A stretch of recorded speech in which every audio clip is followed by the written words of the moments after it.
So, and this is another thing.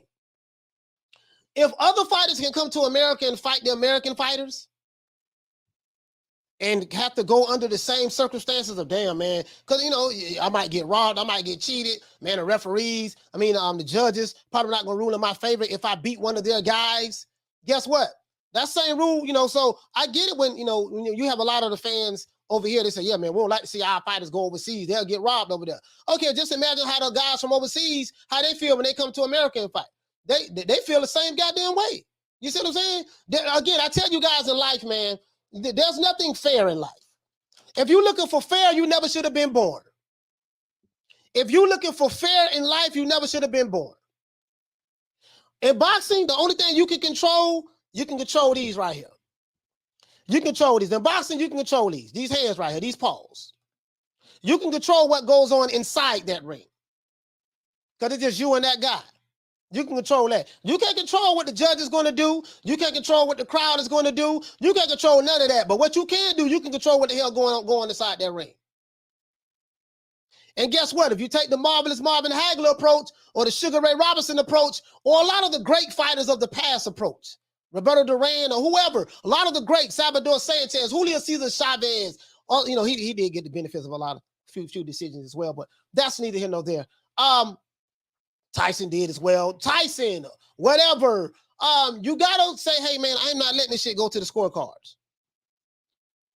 That's it. I'm not letting it go to the scorecards. I'm not worried about what the judge is gonna say. I'm gonna stop this dude. But anyway, let's see what Dev got to say. Dev, we already know what Dev. Listen, we already know what Dev fans doing. Dev fans is already. They already got it on lock. We know what they're doing already.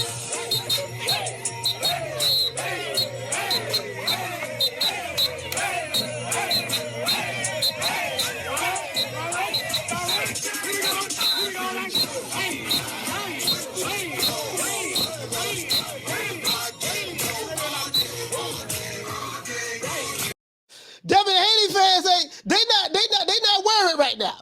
You know, you got some people, oh man, it's a setup, they had to do this and do that. You got some Devin Haney fans, they ain't even worried about that. They like, we don't give a damn what they do. We gonna beat the Black Jack Mulligan out of this dude. That's what we gonna do. But let's go. Let's hear what Dev had to say. Because I see the people throwing a pity parade, you know, trying to start a civil war on YouTube, and I understand. I get it. I understand. But Devin Haney is saying something different. That the fight is finally made, the fight that I've been wanting for a while. Mm-hmm. You know, whether it was him, whether it was T.O., no matter who had the belts, I wanted to fight. And I finally showed that. I finally got the chance to show that. All the talk that I was saying, everything, all my words, you know, were truthful. And you know, when it came time for me to you know, get the opportunity, you know, I went full-fledged to it. All right, so Devin Haney said that he's finally got the fight that he wanted.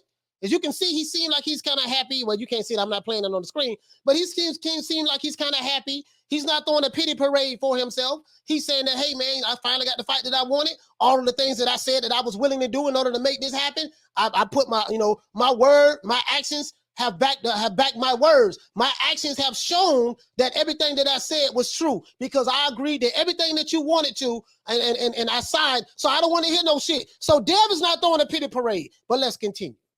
To be honest, I pretty much just agreed to everything that they wanted. No matter what it was, I said, you know what, I didn't argue. We didn't get nothing our way, but we didn't do no arguing. We just said, you know, whatever we could do to make the fight happen. If I got to go over there on another network with another promoter, which is my promoter now, to make the fight happen, so be it. So he said that, you heard what he said. He said if I had to go to another network or another promoting the company, which is his promoter now, to make the fight happen, so be it. He said that he was willing to do whatever it takes in order to make this fight happen. Because a lot of people who hate Devin Haney, they were saying he was capping. You know, Devin Cap Haney. Okay, well, he showed he wasn't capping. And some of those same people still don't like Devin Haney. It go back to what I said, guys. If someone doesn't like you, there's nothing that you can do to make them like you. Remember that. You can come up with a cure for cancer, a cure for AIDS, a cure for Ebola. You can come up with a cure for arthritis.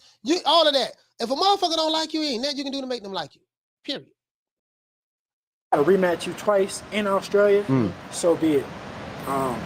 It didn't matter. I just wanted the belts. I want my name to be in the history books forever. It's only been 6 people to do it, and I look to be the next. You heard what he said? He said it didn't matter. He agreed to everything that they said they wanted. He said there's only been 6 people in the history books to do it, meaning to become undisputed. In the 4-belt era, he said he plans on being the next. Just in case you guys don't know, from a historical standpoint, let me break this shit down. The 6 people are, number 1, Bernard Hopkins. He did it in 2004. Number 2, Jermaine Taylor. He beat Bernard Hopkins. He did it in 2005. 12 years later, number 3, that's Terrence Crawford. He did it in 2017, right before he moved up to the welterweight division in 2017. Now, number 4, you have the Ukrainian, 2018, Alexander Usyk. He became undisputed in the 4-belt era. Universally known in the history books. Number 5, we have who? Josh Taylor, the boy from Scotland. He did it May of last year. And number 6, we seen a guy do it. We can't say his name because people get triggered when they hear his name. Cinnamon. More importantly, you also, there's this undisputed debate. Is it undisputed? Is it not? There's no what ifs. This is truly the undisputed fight, without a doubt. Yeah, this is without a doubt. And a lot of people said that at one point, well, they said that the lightweight division was the toughest division, or had the this is it. This is it. This is where it's all counted. The best opposition in it. So finally, it will be a king of the lightweight division, and it will be me. Okay. And I guess not looking past. So Devin Haney, what you notice in this interview is he's not throwing a pity parade. He's very confident. He's not crying. When he said, hey, I agree. He said, when they talked about the terms of the contract, he said, look, I agree to everything. He wasn't bitching about it. Man, I agreed to everything, man. Whatever he wanted, man, give it to him. I agreed to every goddamn thing. He didn't care about none of that because he said he believes that he's going to be the one to be victorious at the end. But Devin Haney's not doing any of that. He's not doing any of that. No crying, no bitching, no moaning. No, man, it's a comparative to get me, man. Goddamn, I had to do this and I had to do that. He said he was willing to do whatever it takes in order to get the fight anyways. So if Devin Haney said himself, whatever it takes to get this fight, I'm willing to do it, then in one breath, his actions showed that he was willing to do that. So why? What's the tears for? What's the fake outrage for? It ain't fair what they doing. Guess what? Life isn't fair, homie. Life ain't fair. You working on a job, you felt like you should have got that promotion. They gave it to somebody else. They gave your promotion to somebody else who had less experience than you, was on the job for less time than you, and you've been there putting in work, making it do what it do, and they promoted somebody else over you. Life ain't fair. Boo-hoo. Some people in boxing have a better skill set than others. You have average boxers, and then you have fighters who have superior talent in boxing. They was born with the gift. Apparently, God gave that person with the more superior talent from a skill set standpoint in boxing. He gave that person something that he didn't give you. Life ain't fair, dog. Life ain't fair, okay? But one thing we not gonna do, so Devin Haney ain't crying about it. Let's continue. Your current situation, things of that. But does that mean the first fight is potentially not going to be in Australia, maybe like in America, or is it both going to be Australia? Or is it still no. Both fights will be in Australia. Really? Yeah. So he said both fights will be in Australia.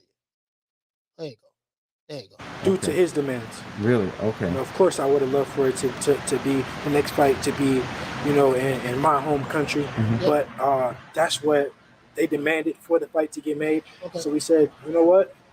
We don't want to miss this opportunity. I am a true champion. Okay. I will beat you in your backyard twice if I have to. And I truly believe that if we fought 10 times, I will beat him 10 times no matter where it is. So if you want it 2 times. So you heard what Devin Haney said? He said, I am a true champion. If I have to beat you twice in your backyard, so be it. I truly believe that if I fight him 10 times, I'll beat him 10 times. He said, man, you don't hear him crying, bitch, in the morning. He said, look here, dog. It don't even make no difference, dog. I'm going to beat the brakes off you. Devin Haney understands what he's up against. You know what? We don't want to miss this opportunity. I am a true champion. I will beat you in your backyard twice if I have to. And I truly believe that if we fought 10 times, I will beat him 10 times no matter where it is. So, man, I'm out of here, bro. Let's go.